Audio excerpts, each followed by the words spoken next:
कौन वे लोग थे जिसने यहां के नौजवान की नौकरी छीनी थी, जिसने अन्नदाता किसान की खुशहाली छीनी थी, जिन्होंने केवल मैनपुरी और इटावा के सामने ही प्रश्न खड़ा नहीं किया, उत्तर प्रदेश के सामने पहचान का संकट भी खड़ा किया और उत्तर प्रदेश को बीमारू राज्य के रूप में धकेल करके अस्तित्व विहीन कर दिया था। जो गरीब नौजवान पैसा नहीं दे सकता था, उसकी नौकरी नहीं निकलती थी। आज हमारा यूपी बीमारू नहीं, आज हमारा यूपी अब रेवेन्यू सरप्लस राज्य है। जब उस बेटी को मां बाप का संरक्षण मिलना चाहिए, तब उसको हॉस्टल में भेजा जा रहा है। अरे शादी के बाद तो बेटी जाती है ससुराल, कम से कम अपने मां बाप के संरक्षण में पढ़ाई भी कर ले। लेकिन ये समाजवादी पार्टी के गुंडों ने जीना हराम कर रखा था। स्वर्गीय मदन चौहान के पेट्रोल पंप के अंदर घुस करके गोली मारी गई थी, इसी मैनपुरी में मारी गई थी।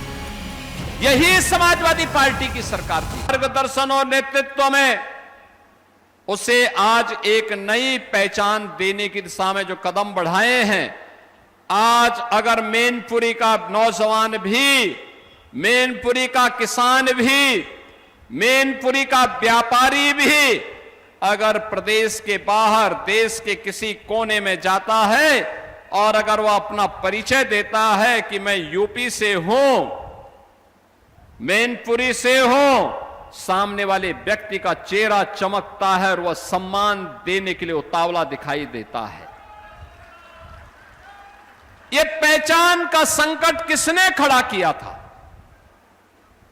कौन वे लोग थे जिसने यहां के नौजवान की नौकरी छीनी थी, जिसने अन्नदाता किसान की खुशहाली छीनी थी, जिसने व्यापारियों को असुरक्षित कर दिया था और जिसने बेटी के सामने सुरक्षा का संकट खड़ा किया था? कौन वे लोग थे जिसने हमारे कारीगरों को बेरोजगार बना दिया था? कौन वे लोग थे? कहीं और दूर के नहीं थे, आप ही के बीच में, आप ही के जुड़े हुए वे लोग थे जिन्होंने केवल मैनपुरी और इटावा के सामने ही प्रश्न खड़ा नहीं किया, उत्तर प्रदेश के सामने पहचान का संकट भी खड़ा किया और उत्तर प्रदेश को बीमारू राज्य के रूप में धकेल करके अस्तित्व विहीन कर दिया था। सबसे बड़ी आबादी का राज्य बीमार हो जाए, प्रकृति और परमात्मा की सीम कृपा का राज्य बीमार हो जाए, ये हम देखते थे। नौजवान के लिए नौकरी निकलती थी, वो नौकरी नौजवान को नहीं मिलती थी। चेहरा देखा जाता था, पैसा देखा जाता था। जो गरीब नौजवान पैसा नहीं दे सकता था, उसकी नौकरी नहीं निकलती थी। और आज बहनों और भाइयों, आप देखते होंगे डबल इंजन की भाजपा की सरकार में नौकरी निकलती है। मैनपुरी और इटावा का नौजवान भी नियुक्ति पत्र प्राप्त करता है, बड़ी शान के साथ अपनी सेवाएं देता है और नए भारत के, नए उत्तर प्रदेश के निर्माण में अपना योगदान देता है। याद करिए, हमने इस यूपी को पिछले 9 वर्ष में बीमारू राज्य की श्रेणी से उभारने में सफलता प्राप्त की। आज हमारा यूपी बीमारू नहीं, आज हमारा यूपी अब रेवेन्यू सरप्लस राज्य है और भारत की अर्थव्यवस्था का ग्रोथ इंजन बन करके टॉप बॉटम 3 से देश की टॉप 3 इकोनॉमी में यूपी ने अपना स्थान बनाया है। अब कोई यूपी में पैसे की कमी नहीं, कोई पैसे की कमी नहीं। यही कारण है हमारे दोनों विधायक जयवीर सिंह जी भी और अग्निहोत्री जी भी विकास की परियोजनाओं की पैरोकारी भी करते हैं और पैरोकारी करने के बाद उनका भूमि पूजन भी करते हैं, उद्घाटन भी करते हैं। जो बाकी बस्ती है, मैं भी आता हूं, इस प्रकार के समारोह के माध्यम से इनका लोकार्पण और शिलान्यास भी नई परियोजनाओं का होता है। हम लोग आज कह सकते हैं जितना पैसा चाहिए हम देंगे। स्टेडियम के लिए म्यूजियम के लिए, ऑडिटोरियम के लिए, बाईपास के लिए, कनेक्टिविटी के लिए अच्छी सड़कों का निर्माण का हो, या फिर रामलीला के मैदान के निर्माण का हो, पैसे की कमी नहीं, नौजवानों के लिए नौकरी की कमी नहीं, अन्नदाता किसानों के लिए योजनाओं की कमी नहीं, एक छड़ी लगी है। याद करिए, मोदी जी ने कहा था देश के अंदर केवल 4 जातियां हैं, एक गरीब है, एक किसान है, एक महिला है और एक नौजवान है। इन चारों के हितों के लिए कार्य कर लो, समझ लो देश विकसित हो जाएगा। भारत को विकसित होने के लिए कोई रोक नहीं सकता।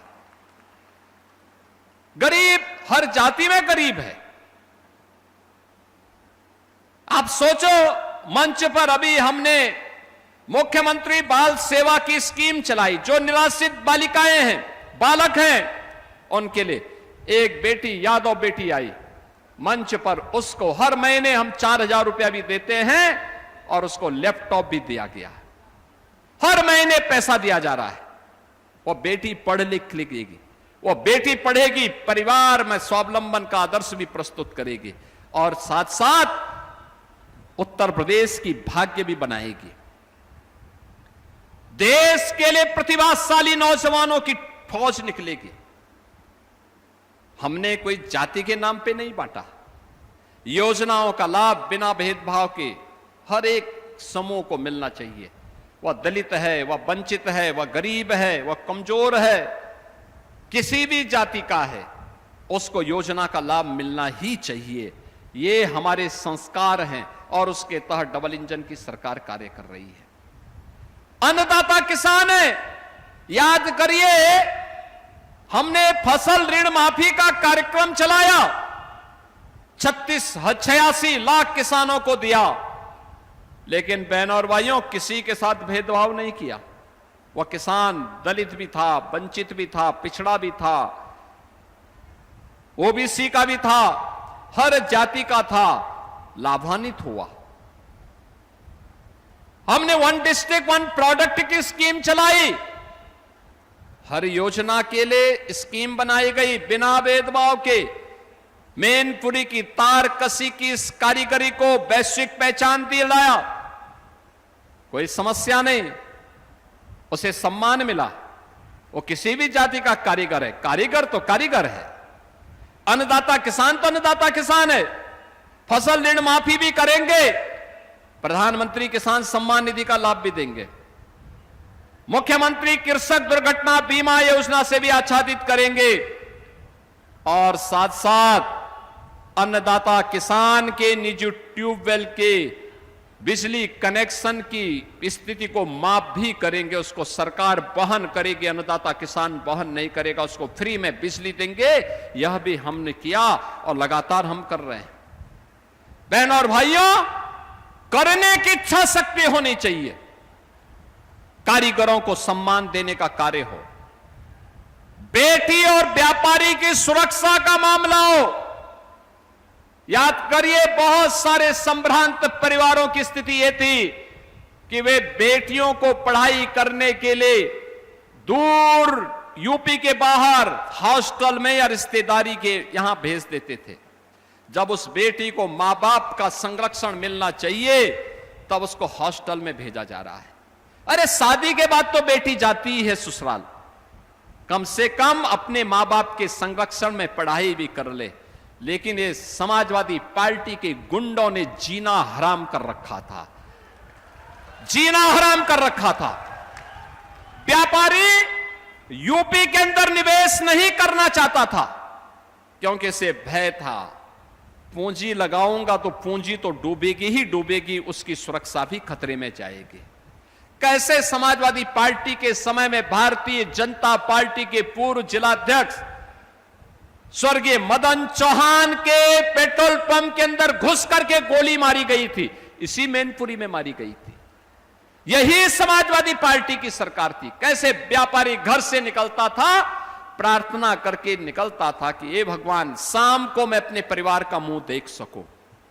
ऐसी स्थिति पैदा करना। और इसीलिए जब हम लोग आए थे तो हमने कहा था अपराध और अपराधियों के प्रति जीरो टॉलरेंस। इटावा हो या मैनपुरी, यहां के संगठित अपराध की कमर तोड़ देंगे, प्रदेश को माफिया मुक्त कर देंगे। और अगर किसी माफिया ने, किसी अपराधी ने सिर उठा करके बेटी और व्यापारी के सुरक्षा के लिए खतरा पैदा किया तो उसको कहा गया कि उसके लिए दो ही जगह होगी, या तो जेल होगी या जहन्नुम होगी, तीसरी कोई जगह नहीं मिलने वाली है। माफिया के लिए कह दिया गया कि माफिया की जगह केवल मिट्टी होगी, इसके अलावा कहीं उसको जगह नसीब नहीं होगी। और बहनों और भाइयों, आज मुझे अच्छा लगता है, आज हमारा प्रदेश उपद्रवग्रस्त प्रदेश नहीं है बल्कि उत्सव प्रदेश बन गया है। उत्सव प्रदेश बन गया है। अब न कर्फ्यू है न दंगा है, यूपी में सब चंगा है। यूपी में चंगा है। श्री कृष्ण जन्माष्टमी का आयोजन भी होता है, रामनवमी की शोभा यात्रा भी होती है, दुर्गा पूजा के पंडाल भी सस्ते हैं, होली और दीपावली लोग मजे में आयोजन में भागीदार बनते हैं, परिवार के साथ आयोजन में भागीदार बनते हैं। कितना उत्सवपूर्ण माहौल होता है। यह कार्य 17 के पहले भी हो सकता था, लेकिन 17 के पहले इन सब कार्यों के लिए, विकास के लिए, विरासत के लिए, उत्सवपूर्ण माहौल के लिए समय चाहिए।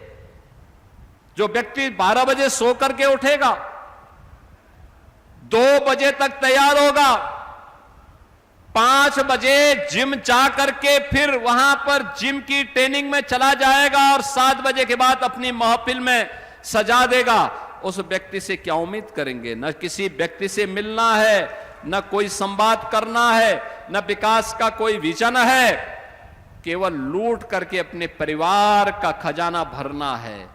जिसका यही विजन हो उसके लिए तो भगवान ही मालिक है, बाकी कोई भगवान भरोसे सब कुछ चल रहा था। यही यूपी की दुर्गति का कारण था। याद करिए, नौजवान की नौकरी निकलती थी और नौकरी के पहले वसूली शुरू हो जाती थी। आज जब नियुक्ति पत्र हम वितरित करते हैं लखनऊ में, मैनपुरी का नौजवान भी सीना तान करके आता है। मैं पूछता हूं, बताओ भैया, क्या कहीं सिफारिश करनी पड़ी? नहीं। किसी को पैसा देना पड़ा? नहीं। कोई कहीं किसी प्रकार का कोई समस्या नहीं, और वह प्रदेश के विकास में योगदान दे रहा है। जब ऐसा माहौल होता है, 9 लाख से अधिक नौजवान सरकारी नौकरी प्राप्त किए, परंपरागत उद्यम पुनर्जीवित हुआ, 3.25 करोड़ लोग उसमें समाहित हो गए, सुरक्षा का बेहतर माहौल हुआ, 50 लाख करोड़ रुपए के निवेश के प्रस्ताव आ गए। परिणाम क्या है? परिणाम है नौजवान को नौकरी मिली, नए उद्यम लगे, विकास की मुख्य धारा के साथ, नए इंफ्रास्ट्रक्चर के साथ नए उत्तर प्रदेश ने अपने धमाकेदार पारी प्रारंभ की। आज यूपी की प्रति व्यक्ति आय बढ़ी है। आज यूपी विकास के पायदान पर तेजी के साथ बढ़ते हुए देश के अंदर एक ऐसे राज्य के रूप में स्थापित हुआ है। अब यूपी पर कोई प्रश्न नहीं करता है, बल्कि देश की हर समस्या का समाधान यूपी के अंदर ढूंढता है, यूपी के अंदर ढूंढता है। और उस उत्तर प्रदेश के मैनपुरी में आज 2 विधानसभाओं की योजनाओं को लेकर के हम लोग आपके पास आए। बहनों और भाइयों, मैं आप सबसे अपील करूंगा, लोग आएंगे, फिर से उस काल रात्रि की ओर आपको ले जाने का प्रयास करेंगे जिसने आपके सामने पहचान का संकट खड़ा किया था। जाति के नाम पर बांटेंगे, क्षेत्र के नाम पर बांटेंगे, लेकिन बांटने वाले लोग ये आपके हितैषी नहीं हैं, ये समाज और देश के दुश्मन हैं। कभी ऐसे ही लोगों के कारनामों के कारण विदेशी हमले होते थे और फिर से उस प्रकार की साजिशें प्रारंभ हो गई हैं। ये जाएंगे, जगह जगह जाएंगे, तमाम प्रकार की वो बातें करेंगे, घोषणाएं करेंगे, महापुरुषों को सम्मान नहीं देंगे, हम लोह पुरुष सरदार वल्लभ भाई पटेल एम्प्लॉयमेंट जोन बना रहे हैं। समाजवादी पार्टी को इससे कोई लेना देना नहीं होता। हम लोक माता अहिल्याबाई होलकर के नाम पर श्रमजीवी हॉस्टल का निर्माण कर रहे हैं। समाजवादी पार्टी उनके नाम पर बने हुए संस्थानों का नाम मिटाती थी। हम बाबा साहब भीमराव अंबेडकर के नाम पर मेडिकल कॉलेज का निर्माण कर रहे हैं। समाजवादी पार्टी ने कन्नौज में मेडिकल कॉलेज का नामकरण बाबा साहब भीमराव अंबेडकर के नाम पर था, उस नाम को हटा दिया था। इन्हें सामाजिक न्याय से जुड़े हुए पुरोधा और महापुरुष पसंद नहीं है। इनको पसंद है केवल और केवल इनके परिवार का सब कुछ हो, सब कुछ इनके परिवार में मिले, उस परिवार के बाहर कोई किसी को कुछ ना मिले। तो इससे परिवार का विकास हो जाएगा, लेकिन मैनपुरी पिछड़ जाएगा, इटावा पिछड़ जाएगा।